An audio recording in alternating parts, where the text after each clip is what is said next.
প্রিয় বন্ধুরা, কখনো কি ভেবেছেন কুকুররা কেন আজানের সময় আকাশের দিকে মাথা তুলে চিৎকার বা ডাকতে থাকে? এ বিষয়ে আমাদের প্রিয় নবী হজরত মুহাম্মদ সাল্লাল্লাহু আলাইহি ওয়াসাল্লাম কি সতর্কতা দিয়েছেন? আপনি কি জানেন আল্লাহ তাআলা কেন আদম আলাইহিস সালামকে সৃষ্টি করার পরপরই কুকুর সৃষ্টি করেছিলেন? আবার যখন আল্লাহ তাআলা আদম এবং হাওয়া আলাইহিস সালামকে পৃথিবীতে প্রেরণ করলেন, তখন কুকুর কি ভূমিকা পালন করেছিল তাদের সঙ্গে? আমাদের নবীজি সাল্লাল্লাহু আলাইহি ওয়াসাল্লাম কেন সমাজে কালো কুকুর থেকে দূরে থাকতে বলেছেন? কুকুর নিয়ে মানুষের মাঝে অনেক ভুল ধারণা আছে। কেউ কেউ একে স্পর্শ করতেও চায় না, আবার কেউ দেখলেই ক্ষতি করার চেষ্টা করে। কিন্তু জেনে রাখুন, কুকুরকে স্পর্শ করা যায়, প্রশিক্ষণ দিয়ে পাহারাদার বানানো যায়, এমনকি ঘরের বাইরে পোষা প্রাণী হিসেবেও রাখা যায়। এই ব্যাপারে কোনো বাধা নেই। তবে ঘরের ভেতরে কুকুর রাখার বিষয়ে আমাদের প্রিয় নবীজি সাল্লাল্লাহু আলাইহি ওয়াসাল্লাম নিষেধ করেছেন। কারণ ঘরের ভেতরে কুকুর থাকলে রহমতের ফেরেশতারা সেই ঘরে প্রবেশ করেন না। প্রিয় বন্ধুরা, যারা সত্যি কুকুরকে ভালোবাসেন তারা অবশ্যই কমেন্টে আপনাদের মতামত শেয়ার করবেন। আসসালামু আলাইকুম সম্মানিত দর্শকবৃন্দ। যখন মুয়াজ্জিন মসজিদের মিনারে উঠে আজানের ডাক দেন, তখন শয়তান ভয় পেয়ে পালিয়ে যায়। মানুষের চোখে শয়তান ধরা না পড়লেও কুকুর তা স্পষ্টভাবে দেখতে পারে। অন্যদিকে যখন মোরগ ফেরেশতাকে দেখে তখন ডাকে, আবার গাধা শয়তানকে দেখলে ভয় পেয়ে জোরে ডাকতে শুরু করে। এই ঘটনাটি সুন্দরভাবে বর্ণিত হয়েছে সহিহ মুসলিম হাদিসে। এক বর্ণনায় হজরত জাবির রাদিয়াল্লাহু আনহু জানিয়েছেন, একদিন তারা নবীজি সাল্লাল্লাহু আলাইহি ওয়াসাল্লামের সঙ্গে বসেছিলেন। নবীজি সাল্লাল্লাহু আলাইহি ওয়াসাল্লাম বললেন, যদি রাতে কুকুরের ঘেউ ঘেউ বা গাধার ডাক শুনো, তবে আল্লাহর কাছে আশ্রয় প্রার্থনা করো, কারণ তারা এমন কিছু দেখে যা তোমরা দেখতে পাও না, ক্ষতিকর জিন ও শয়তান। অন্য এক হাদিসে নবীজি নির্দেশ দিয়েছেন, যখন কুকুরের ডাক শুনবে তখন কুরআন তিলাওয়াত করো। হাদিসে স্পষ্ট বলা আছে, মানুষ জিন বা শয়তানকে দেখতে পায় না। হজরত আবু হুরায়রা রাদিয়াল্লাহু আনহু থেকে বর্ণিত, নবীজি সাল্লাল্লাহু আলাইহি ওয়াসাল্লাম বলেছেন, যখন মুয়াজ্জিন আজান দেয় তখন শয়তান পালিয়ে যায় এবং এমনভাবে বাতাস ছাড়তে থাকে যাতে সে আজান শুনতে না পায়। আজান শেষ হলে সে ফিরে আসে, আবার ইকামাত শুরু হলে পালায়। ইকামাত শেষ হলে আবার এসে নামাজির মন ঘুরিয়ে দেয়। কখনো তাকে ব্যবসা বাণিজ্যের কথা মনে করায়, কখনো অন্য গুনাহের চিন্তা ঢুকিয়ে দেয়। শয়তান নামাজির মনোযোগ নষ্ট করতে থাকে। যদি নামাজি ব্যবসায়ী হয় তবে তাকে হিসাব নিকাশ ও বাণিজ্যের কথা মনে করায়, আর যদি সাধারণ মানুষ হয় তবে তাকে গুনাহের দিকে প্রলুব্ধ করে। এমনকি ভুলে যাওয়া বিষয়েও হঠাৎ মনে করিয়ে দেয়, যাতে নামাজি বিভ্রান্ত হয়ে যায় এবং কত রাকাত পড়েছে তা ভুলে বসে।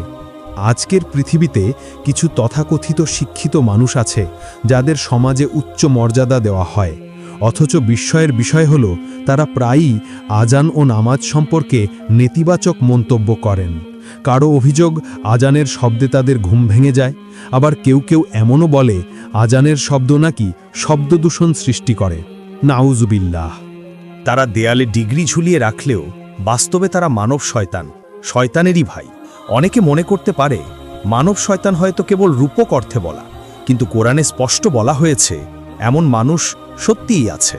যেমন আমরা কুকুর বা অন্যান্য প্রাণীর ভাষা বুঝতে পারি না, তেমনি তারা যে অদৃশ্য জগৎ দেখে সেটিও আমাদের দৃষ্টির বাইরে। আজ পর্যন্ত দুনিয়ার কোনো প্রযুক্তি তৈরি হয়নি যা প্রাণীরা আমাদের অদৃশ্য জগৎ সম্পর্কে যা দেখে তা প্রকাশ করতে পারে। আমরা প্রায়ই দেখি কুকুর কোনো কারণ ছাড়াই ঘেউ ঘেউ করছে। আসলে সে হয়তো কোনো ক্ষতিকর মানুষের উপস্থিতি টের পাচ্ছে, অন্য কোনো প্রাণীর উপর হামলা লক্ষ্য করছে, অথবা অদৃশ্য কোনো বিপদ ঘনিয়ে আসছে, তাই সতর্ক করতে ঘেউ ঘেউ করে। যখন মুয়াজ্জিন মিনার থেকে আজান দেয় তখন কুকুররা প্রায় অদৃশ্য কিছু অনুভব করে এবং অন্যদের সতর্ক করতে ঘেউ ঘেউ শুরু করে। স্বভাবতই কুকুর তার এলাকায় অপরিচিত কাউকে পছন্দ করে না এবং মালিককে বিপদের ইঙ্গিত দেয়। তাই আজানের সময় কুকুরের ডাক কখনো অদৃশ্য কোনো উপস্থিতির ইঙ্গিত দেয়। এই কারণেই শয়তান কুকুরকে ঘৃণা করে এবং বিভিন্নভাবে তাদের ভয় দেখানোর চেষ্টা করে। কুকুরের স্বভাব হলো অপরিচিত কাউকে দেখে ঘেউ ঘেউ করা, আর শয়তান তার কাছে সবচেয়ে অচেনা সত্তা। কখনো শয়তান মানুষের বা অন্যান্য প্রাণীর বিভিন্ন রূপে হাজির হয়, কিন্তু কুকুর তার প্রকৃত রূপ দেখতে পায়, তাই ভয়ে ঘেউ ঘেউ করে অন্য কুকুরদেরও সতর্ক করে যেখানে কোনো অদৃশ্য সত্তার উপস্থিতি আছে। এক হাদিসে হযরত জাবির রাদিয়াল্লাহু আনহু বর্ণনা করেছেন, নবীজি সাল্লাল্লাহু আলাইহি ওয়াসাল্লাম বলেছেন যে যখন রাতে কুকুরের ঘেউ ঘেউ শুনবে তখন আল্লাহর কাছে আশ্রয় প্রার্থনা করো অভিশপ্ত শয়তান থেকে। আরেক বর্ণনায় হজরত আবু হুরায়রা রাদিয়াল্লাহু তাআলা আনহু জানিয়েছেন, রাসূলুল্লাহ সাল্লাল্লাহু আলাইহি ওয়াসাল্লাম বলেছেন, যখন মোরগের ডাক শুনবে তখন আল্লাহর কাছে তার অনুগ্রহ প্রার্থনা করো, কারণ মোরগ ফেরেশতাকে দেখে। আর যখন গাধার ডাক শুনবে তখন আল্লাহর কাছে আশ্রয় প্রার্থনা করো, কারণ গাধা শয়তানকে দেখে। অন্য এক হাদিসে নবীজি সাল্লাল্লাহু আলাইহি ওয়াসাল্লাম সতর্ক করেছেন, সন্ধ্যা নামলে তোমাদের সন্তানদের বাইরে যেতে দিও না, কারণ সে সময় জিনরা সবচেয়ে বেশি ক্ষতি করতে পারে। তোমাদের দরজা জানালা বন্ধ করো এবং আল্লাহর নাম উচ্চারণ করো, তাহলে শয়তান প্রবেশ করতে পারবে না। আর খাবার ও পানির পাত্র ঢেকে রাখো।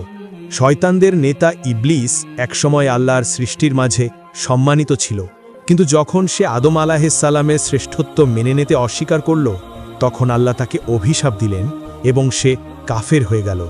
যেমন ইবলিস আজান সহ্য করতে পারে না, তেমনি তার অনুসারীরাও এই পবিত্র আহ্বানকে ঘৃণা করে।